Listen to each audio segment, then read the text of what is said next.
Welcome friends, SRPIS அகாடமிக்காக நான் ராஜசேகரன். இந்த பதிவில் நம்ம என்ன பார்க்க போகிறோம் அப்படின்னு பார்த்தீங்கன்னா, தெரியாத கேள்விக்கு எப்படியெல்லாம் ஆன்சர் பண்ணலாம் அப்படிங்கிறத தான் பார்க்க போகிறோம். ஓகே, வாங்க வீடியோக்குள்ளே போகலாம். இது பார்ட் 1 தான், சரிங்களா? இது புரிஞ்சுதுன்னா தான் அடுத்தடுத்து நம்ம போடுற வீடியோ உங்களுக்கு கண்டிப்பாக புரியும். ஸோ வீடியோவை ஸ்கிப் பண்ணாமல் பாருங்கள், சரிங்களா? ஓகே, வாங்க வீடியோக்குள்ளே போகலாம். அதுக்கு முன்னாடி நீங்கள் இன்னும் நம்ம சேனலை சப்ஸ்கிரைப் பண்ணல அப்படின்னா மறக்காமல் சப்ஸ்கிரைப் பண்ணிக்கோங்க. ஓகே, வாங்க வீடியோக்குள்ளே போகலாம். இந்த தெரியாத கொஸ்டினை ஆன்சர் பண்ணுறதுங்கிறது பார்த்திங்கன்னா கிட்டத்தட்ட ஒரு சைக்காலஜின்னே சொல்லலாம், சரிங்களா? இது நீங்கள் முதல்ல ப்ராம்ப்டாக இருந்தீங்க அப்படின்னா மட்டும்தான் இதை பண்ண முடியும். தட் மீன்ஸ் நீங்கள் எக்ஸாம் ஹாலில் போய் முதல்ல பதட்டப்படவே கூடாது, சரிங்களா? நீங்கள் பதட்டப்பட்டுட்டீங்க அப்படின்னா உங்களுக்கு கன்ஃபார்மாக அந்த வேலை கிடைக்காதுன்னு நீங்கள் முடிவு பண்ணிக்கோங்க. பதட்டப்படாமல் கூலாக இருக்கணும். கூலானா அடப்போ வந்தால் வரட்டும் வராட்டி போகட்டுங்கிற கூல் இல்லைங்க. கண்டிப்பாக நம்ம வேலை வாங்கணும், ஸோ நம்ம பதட்டப்படக்கூடாது அப்படிங்கிறதுல நீங்கள் தெளிவாக இருக்கணும், சரிங்களா?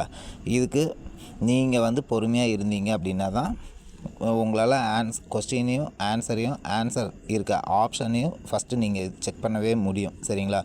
ஆப்ஷன் ரொம்ப ரொம்ப முக்கியம். நீங்கள் கொஸ்டினை ஆன்சராகவும் ஆப்ஷனை கொஸ்டினாகவும் ட்ரை பண்ணி பாருங்களேன், செம்ம ஈஸியாக இருக்கும், சரிங்களா? நீங்கள் கொஸ்டினை படிச்சுட்டு ஆன்சரை பார்க்குறதுக்கு முன்னாடி ஆப்ஷனை பார்த்துட்டு ரிவர்ஸில் கொஸ்டினை பாருங்களேன், உங்களுக்கே ஈஸியாக இருக்கும், சரிங்களா? ஏன்னா இது நீங்கள் பேராகிராஃபாக எழுத போகிறது கிடையாது. ஃபார் எக்ஸாம்பிள், இப்போது ஜிம்னோஸ்பெர்ம் இருக்குது அப்படின்னு வைங்களேன். இப்போ அந்த ஜிம்னோஸ்பெர்ம் அப்படின்னா நீங்கள் டிஃபைன்ஸ் ஜிம்னோஸ்பெர்ம் அப்படின்னு கேட்டு நீங்கள் அதுக்கு எக்ஸ்பிளைன் பண்ண போகிறது கிடையாது. அவன் எக்ஸ்ப்ளனேஷனை கொடுத்து தான் கீழே அதுக்கான ஆன்சர் 4 ஆப்ஷன் கொடுத்துருப்பான். அப்போது நீங்கள் ஆப்ஷன்லேருந்து கொஸ்டினை தேடி பாருங்கள், ஆப்ஷனை கொஸ்டினை வச்சு ஆன்சரை தேடி பாருங்களேன், ஈஸியாக இருக்கும், சரிங்களா?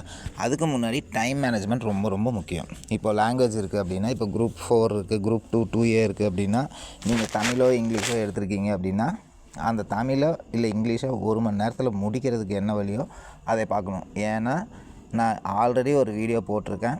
தமிழில் 100 மார்க்கும் மேக்ஸில் 25 மார்க்கும், இந்த 125 மார்க்கும் நீங்கள் அப்படியே எடுத்தீங்கன்னா மட்டும்தான் உங்களால் அந்த வேலையை கன்ஃபார்ம் பண்ண முடியும், சரிங்களா? சயின்ஸில் வெறும் 5 கொஸ்டினுக்காக நீங்கள் 5 சயின்ஸ் புக்கை படிக்கணும், 6th-லேருந்து 10th வரைக்கும். ஆனால் 100 கொஸ்டின்னு தமிழுக்கு வெறும் 5 புக்கை படிச்சிங்கன்னா போதும். அப்போது நீங்கள் லாங்குவேஜில் ஃபஸ்ட்டு ஸ்ட்ராங்காக இருக்கணும், சரிங்களா? அதுக்கு அடுத்து மேக்ஸ்லேயும் அந்த 25 கொஸ்டினுக்கு நீங்கள் ஸ்ட்ராங்காக இருந்தீங்க அப்படின்னா மட்டும்தான் ஜிஎஸ் உங்களுக்கு பிரச்சனை இல்லாமல் இருக்கும், சரிங்களா? ஓகே, ஜிஎஸை பொறுத்து தமிழ் நான் ஆல்ரெடி இப்போ சொல்லிட்டேன். ஆல்ரெடி இதுக்குன்னு தனியாக ஒரு வீடியோவும் போட்டிருக்கேன். தமிழும் மேக்ஸும் நீங்கள் 125 மார்க்குக்கு மினிமம் 120 மார்க்காவது நீங்கள் எடுக்கிறதுக்கு ஸ்ட்ராங்காக இருந்தீங்கன்னா மட்டும்தான் உங்களுக்கு அந்த வேலை கன்ஃபார்ம் ஆகும், சரிங்களா? அதே மாதிரி ஆப்ஷன் ஈன்னு ஒன்று இருக்குல்ல, அந்த ஆப்ஷன் எதுக்கு அப்படின்னு பார்த்தீங்கன்னா, நீங்கள் நடுவில் 1-2 மிஸ் பண்ணிடக்கூடாதுங்கிறக்காக தான். உங்களுக்கு ஆன்சர் தெரியலனாலும் நீங்கள் ஏபிசிடியில் எதையோ ஒன்று சூஸ் பண்ணிட்டு வரலாம். அந்த ஆப்ஷன் ஈங்கிறத நீங்கள் மார்க் பண்ணுங்கிற அவசியமே இல்லை, சரிங்களா? இங்கே நெகட்டிவ் மார்க் நமக்கு கிடையாது. அதனால் அந்த ஆப்ஷன் எதுக்காக வச்சுருக்காங்க அப்படின்னு பார்த்தீங்கன்னா, நீங்கள் 200 கொஸ்டினும் அட்டன் பண்ணணும் அப்படிங்கிற ஒரே காரணத்துக்கு தான். மற்றபடி நீங்கள் அதை நீங்கள் ஃபில் பண்ணி தான் ஆகணும், எனக்கு இதுக்கு விட தெரியல, எனக்கு இதை ஃபில் பண்ணி தான் ஆகணும் அப்படிங்கிறதெல்லாம் இல்லை. கடைசியாக உங்கள்கிட்ட ஓஎம்ஆரை வாங்கும்போது அந்த ஓஎம்ஆரில் நீங்கள் டிக் பண்ணாமல் இருந்தீங்க அப்படின்னா அவங்க டிக் பண்ண வைப்பாங்க. இதுக்கு முன்னாடி நம்பர் ஆஃப் கொஷின்ஸ் அட்டெண்ட் அப்படின்னு சொல்லிட்டு இருந்தது ஒரு ஆப்ஷனு ஓஎம்ஆரில். அதை தூக்கிட்டு தான் நீங்கள் 200 கொஷினை டிக் பண்ணுங்கிறக்காக ஒரு ஆப்ஷன் கொண்டு வந்திருக்காங்க, சரிங்களா? ஓகே, வாங்க வீடியோக்குள்ள போகலாம். இதுக்கு மேலே தான் நமக்கு முக்கியமான இம்பார்ட்டன்ட் டாபிக் எல்லாமே வரப்போகுது, சரிங்களா? ஃபஸ்ட்டு விஷயம், ரேண்டம் ஆன்சர் டிக் பண்ணாதீங்க, சரிங்களா? கடைசி வரைக்கும் அதுக்கு ஆன்சர் கண்டுபிடிக்கிறதுக்கு ட்ரை பண்ணுங்கள். ஆன்சரே தெரியலையா விட்டுருங்க. ஏன்னா அதுக்கான க்ளூ எங்கே இருக்கும் அப்படின்னு பார்த்தீங்கன்னா பின்னாடி இருக்கும். ஆல்ரெடி எக்ஸாம் எழுதுன எல்லாருக்குமே தெரிஞ்சிருக்கும். ஒரு கொஷின் ரொம்ப டஃப்பாக இருக்கும். ஃபார் எக்ஸாம்பிள் 2019 குரூப் 2ன்னு நினைக்கிறேன். ஒரு கொஷின் ரொம்ப டஃப்பாக இருந்தது. அதுக்கு அடுத்து ஒரு கொஷின் விட்டு அதுக்கு அடுத்த கொஷினே அது கீழே கேட்டிருந்தான், சரிங்களா? அந்த கொஷினுக்கான ஆன்சரே கொஷினாக கொடுத்து கேட்டிருந்தான். இந்த மாதிரி உங்களுக்கு ஆன்சர் தெரில அப்படின்னா விட்டுருங்க. அதே மாதிரி இன்னொரு இது இருக்குது. இப்போது ஜென்ரல் தமிழ் நீங்கள் எழுதுறீங்கன்னு வைங்களேன். ஜென்ரல் தமிழை பொறுத்த வரைக்கும் பார்த்திங்கன்னா கண்டிப்பாக அதில் யாரெல்லாம் இருப்பாங்க அப்படின்னு பார்த்திங்கன்னா, தமிழ் அறிஞர்கள் எல்லாருமே இருப்பாங்க. பாரதியார், பாரதிதாசன், வள்ளுவர், சரிங்களா? திருக்குறள், அப்புறம் நம்ம சேர சோழ பாண்டியர் மன்னர்கள், அப்புறம் நம்ம தமிழ்நாட்டோட அரசியல்வாதிகள் காமராஜர், கலைஞர், எம்ஜிஆர், ஜெயலலிதா, அடுத்து பெரியார், இந்த மாதிரி இவங்க எல்லாருமே ஜென்ரல் தமிழ்லேயும் வருவாங்க, ஜிஎஸ்லேயும் வருவாங்க. இதெல்லாம் வந்து காமன் டாபிக் சரிங்களா. அப்படி உங்களுக்கு ஜென்ரல் தமிழில் தெரியல அப்படின்னா அந்த ஆன்சரை வந்து தயவு செஞ்சு டிக் பண்ணாமல் விட்டுருங்க. மேபி அது ஜிஎஸ்சில் இருந்தாலும் இருக்கலாம் சரிங்களா. தெரியல அப்படின்னு சொல்லிட்டா நீங்கள் அதை வந்து கடைசி வரைக்கும் நம்ம இதில் ஏதோ ஒன்று டிக் பண்ணி தான் ஆகணும்னு அங்கேயே நிற்காதீங்க. அந்த கொஸ்டினை விட்டுருங்க. அதை விட்டுட்டு 200 கொஸ்டினும் டிக் பண்ணிட்டு அதுக்கப்புறம் எந்தெந்த கொஸ்டின் வந்து நீங்கள் அடிக்காமல் விட்ருக்கீங்கிறத பார்த்தீங்கன்னா செகண்ட் ரவுண்டு உங்களுக்கு ஒரு ஐடியா வரும் சரிங்களா. இதுக்காக தான் தமிழை இல்லை இங்கிலீஷோ 1 மணி நேரத்தில் முடிச்சிருங்க அப்படின்னு சொல்கிறது சரிங்களா. அடுத்து நான் ஏற்கனவே இதுக்கும் ஒரு வீடியோ போட்டிருக்கேன். கொஷின் பேப்பரோட வந்து தரம் எப்படி இருக்கும் அப்படிங்கிறத நான் ஒரு வீடியோலையும் சொல்லிட்டு வரேன், இதுலேயும் சொல்கிறேன். கொஷின் பேப்பரை பொறுத்த வரைக்கும் 120 கொஸ்டின், 200 கொஸ்டினில் 120 கொஸ்டின் செம்ம ஈஸியாக இருக்கும். ஒரு 40 to 50 கொஸ்டின் கொஞ்சம் மாட்ரேட்டாக இருக்கும். அதாவது நீங்கள் யோசிச்சா தான் ஆன்சர் சொல்கிற மாதிரி இருக்கும். மீதி அதாவது இது வந்து எதுக்காக இப்படி வச்சுருக்காங்க அப்படின்னு பார்த்தீங்கன்னா, இப்போ ஃபார் எக்ஸாம்பிள் இப்போ குரூப் 4க்கு 20 லட்சம் பேர் எழுதுகிறாங்கன்னா 20 லட்சம் பேரும் 96 மார்க் எடுத்து பாஸ் ஆகணும். அப்போ 96 கொஷின் கண்டிப்பாக ஈஸியாக தான் கொடுக்கணும். அதுக்காக என்ன செய்வாங்கன்னு பார்த்தீங்கன்னா 120 கொஷின் ஈஸியாக தான் தருவாங்க. மீதி இருக்கிற 70 கொஸ்டினில் 40 to 50 கொஷின் மாட்ரேட்டாக, அதாவது நான் சுமாராக படிச்சிருக்கேன் அப்படிங்கிறத காட்டுறதுக்கு 40-50 கொஷின் கொடுத்துருப்பாங்க. நான் சூப்பராக படிச்சிருக்கேன் அப்படிங்கிறதுக்கு தான் கடைசியாக ஒரு 30 to 40 கொஷின் தருவாங்க சரிங்களா. அந்த டஃப்பான 30 to 40 கொஷின் இருக்குது பார்த்தீங்களா, அதுதான் கட் ஆஃப் வந்து நிர்ணயிக்கும். ஸோ கொஷின் பேப்பரில் நான் 120 கொஸ்டின் படிக்காமல் போன மச்சு, 120 கொஸ்டின் மச்சு, இதுக்கு மேலே என்னென்ன மச்சு நமக்கு அறிவு வேணும் அப்படின்னு எல்லோரும் நிறைய பேர் உங்கள்கிட்டயே சொல்லியிருப்பாங்க. படிக்காமல் போய் 120 கொஸ்டின் டிக் பண்ணிட்டு வந்தேன், இன்னொரு 10 கொஸ்டின் படிச்சிருந்தேன்னா எனக்கு வேலை கிடச்சிருக்கும், இன்னொரு 20 கொஸ்டின் படிச்சிருந்தேன்னா எனக்கு வேலை கிடச்சிருக்கும். இந்த மாதிரி கண்டிப்பாக உங்கள்கிட்ட யாராவது உங்கள் ஃப்ரெண்ட்ஸ் யாராவது சொல்லியிருப்பாங்க. ட்விஸ்ட்டே அதுதான் சரிங்களா. 120 கொஸ்டின் எல்லாருமே அட்டன் பண்ணலாம். சுமாராக படித்தவங்க அதுக்கு அடுத்து ஒரு 40 to 50 கொஸ்டின் அட்டன் பண்ணலாம். சூப்பராக படித்தவங்க தான் கிளைமேக்ஸ் 30 கொஸ்டின் அட்டன் பண்ண முடியும். அந்த 30 கொஸ்டின் தான் நம்மளோட கட் ஆஃபை வந்து தீர்மானிக்கும் சரிங்களா. மேக்ஸிமம் ஃபஸ்ட் மார்க் 194, 195, 197 வரைக்கும் கூட வரும். லாஸ்ட் மார்க் எங்கே இருக்குன்னு பார்த்தீங்கன்னா 167, 165 அது வரைக்கும் தான் வரும். அதுக்கு கீழே வர்றதுக்கு ரொம்ப ரொம்ப ரேர் தான் சரிங்களா.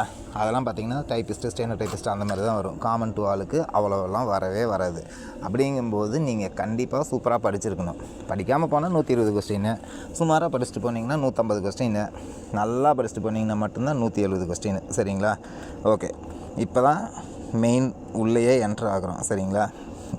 இதில் பார்த்திங்கன்னா சில பல டெக்னிக்லாம் இருக்குது. என்னென்ன அப்படிங்கிறத ஃபஸ்ட்டு சொல்லிடுறேன். கொஸ்டின் டைப்ஸ் வந்து எப்படி இருக்கும் அப்படின்னு பார்த்திங்கன்னா, ஃபஸ்ட்டு டைரக்ட் கொஸ்டின் சரிங்களா. டைரெக்டாகவே இப்போ பாரதியார் அப்படின்னா பாரதியாரை பற்றி டைரெக்டாகவே கொஸ்டின் கேட்டிருப்பான். ஸோ அது வந்து உங்களுக்கு அட்டன் பண்ணுறதுக்கு அவ்வளோ கஷ்டமாலாம் இருக்காது, ஈஸியாக தான் இருக்கும். இப்போ டைரக்ட் கொஸ்டின், இன்டைரக்ட் கொஸ்டின் சரிங்களா. அதுக்கு அடுத்து பார்த்திங்கன்னா இன்டைரக்ட் கொஸ்டின். இதுவும் ஓரளவுக்கு நீங்கள் கண்டுபிடிக்கிற மாதிரி தான் இருக்கும். கண்டுபிடிக்க முடியலையா சரி, நீங்கள் படிச்சிருந்தீங்கன்னா அட்டன் பண்ணலாம், படிக்கலையா ஓகே. இதெல்லாம் வந்து டைப்ஸ் ஆஃப் கொஸ்டின் தான். அடுத்து பார்த்திங்கன்னா மேட்ச் த ஃபாலோயிங், பொறுத்துகையில் இதே மாதிரி தான். Easy, moderate, tough. ஈஸின்னா நீங்கள் பார்த்தாவே கண்டுபிடிக்கிற மாதிரி இருக்கும். மாட்ரேட்னா கீழே ஆப்ஷன் வச்சு செலக்ட் பண்ணுற மாதிரி இருக்கும். டஃப்புனா அதுவும் கீழே நீங்களே மேக்ஸிமம் ஆப்ஷன்லேயே ட்விஸ்ட்டு கொடுத்துருப்பான் சரிங்களா. பொறுத்த வரைக்கும் கொஸ்டினில் உங்களுக்கு வந்து ஆன்சர் தெரிஞ்சிருக்கு அப்படின்னா அது ஈஸி, 1-2 தான் தெரிஞ்சிருக்குன்னா அது மாட்ரேட்டு, ஒன்றுமே தெரில அப்படின்னா அது டஃப்பு. அதுக்கான ஆப்ஷன் நீங்கள் கீழே பார்த்தீங்கன்னாவே கீழே அவன் ஆன்சரில் ஈஸியாக தான் கொடுத்துருப்பான் சரிங்களா. இதெல்லாம் நான் அடுத்தடுத்த வீடியோவில் ஒன்று தான் சொல்கிறேன். அடுத்து ஸ்டேட்மெண்ட்டு, அசர்ஷன் அண்ட் ரீசனு, கூற்று காரணம். அதுக்கடுத்து பார்த்திங்கன்னா 0 and 1 சரிங்களா. இப்போ எல்சிஎம் ஹெச்சிஎஃப்லாம் எடுத்திங்கன்னா ஒரு ஆன்சரில் ஒரு ஆப்ஷனில் வந்து 0 மட்டும் இருக்குது, 1 இல்லை அப்படின்னா கன்ஃபார்மாக அந்த கொஸ்டினுக்கு ஆன்சர் வந்து 0வாக தான் இருக்கும். அதே மாதிரி ஒரு கொஸ்டினுக்கு 1 தான் இருக்குது, அதுக்கப்புறம் கீழே எல்லாமே ஈக்குவேஷனாக இருக்குது அப்படின்னா அதுக்கான ஆன்சர் மேக்ஸிமம் 1ஆக தான் இருக்கும் சரிங்களா. அதுக்கு அடுத்து பார்த்திங்கன்னா ரிலேட்டிவ் ஆப்ஷன். இப்போ இயரு, டேட்டு, அப்புறம் நம்பர், கவுண்ட்டு, இதெல்லாம் பார்த்திங்கன்னா ரிலேட்டிவாகவே இருக்கும். 1955, 1956, அடுத்து 1966, அடுத்து 1957 இப்படி இருக்கும் சரிங்களா. அப்போது லாஸ்ட் நம்பர் 6. அதுக்கடுத்து பார்த்திங்கன்னா 1960 தான் 3 ஆப்ஷனில் இருக்குது. அப்போது 66 தான் ஆன்சராக இருக்கும். இந்த மாதிரி ரிலேட்டிவ் ஆப்ஷனில் நிறைய இருக்கும். இது பார்த்திங்கன்னா year based, date based, count, அப்புறம் மணி, பர்சன்டேஜ், இதெல்லாமே இந்த மாதிரி கேட்பாங்க. அடுத்து ஏரியா வால்யூம். பையன்னு எங்கே வந்தாலும் அதுக்கான ஆன்சர் வந்து ஒன்று 11ல் டிவைட் ஆகும் சரிங்களா, டிவிசிபிள் பை 11 இருக்கும். சப்போஸ் டிவிசிபிள் பை 11லே 2 கேட்டான் அப்படின்னா அந்த 2 எது 7ஆல் வகுப்படுதோ அதுதான் அதுக்கான ஆன்சராக இருக்கும் சரிங்களா. ஏன்னா பையோட வேல்யூ 3.14 ப்ளஸ் அது இல்லாமல் 22/7 சரிங்களா. அப்போது ஒன்று 11ல் டிவைட் ஆகிற மாதிரி இருக்கும், அப்படி இல்லை அப்படின்னா 7ல் டிவைட் ஆகிற மாதிரி இருக்கும் சரிங்களா. இந்த 2லேயும் டிவைட் ஆச்சுன்னா கண்டிப்பாக அதுதான் ஆன்சராக இருக்கும். அதுக்கு அடுத்து பார்த்திங்கன்னா சயின்ஸு, அப்புறம் ஐஎன்எம், இதெல்லாம் வந்து நீங்கள் வார்த்தையை பார்த்திங்கனாவே உங்களுக்கு தெரிஞ்சிடும். 3 வார்த்தை கம்பைண்டாக இருக்கும், ஒரே மாதிரி இருக்கும். ஒரு வார்த்தை மட்டும் பார்த்திங்கன்னா தனியாக இருக்கும் சரிங்களா. இதை வச்சு நீங்கள் கண்டுபிடிச்சிடலாம். அதாவது சயின்ஸ் ஐஎன்எம் பொறுத்த வரைக்கும் 4 ஆப்ஷனில் வித்தியாசமான ஒரு வேர்டு இருக்குது. நான் சொல்கிறது எல்லா கொஸ்டினுக்கும் இல்லைங்க, உங்களுக்கு ஆன்சர் தெரியாத கொஸ்டினுக்கு. 4 ஆப்ஷனில் 3 ஆப்ஷன் பார்த்திங்கன்னா காமனாக இருக்கும், ஒரே ஒரு ஆப்ஷன் மட்டும் வித்தியாசமாக இருக்கும். அந்த வித்தியாசமான ஆப்ஷனை நீங்கள் கண்டுபிடிச்சிட்டிங்க அப்படின்னாவே 90% அதுதான் ஆப்ஷனாக இருக்கும் சரிங்களா. ஸோ இதுதான் ஷார்ட்கட்டு.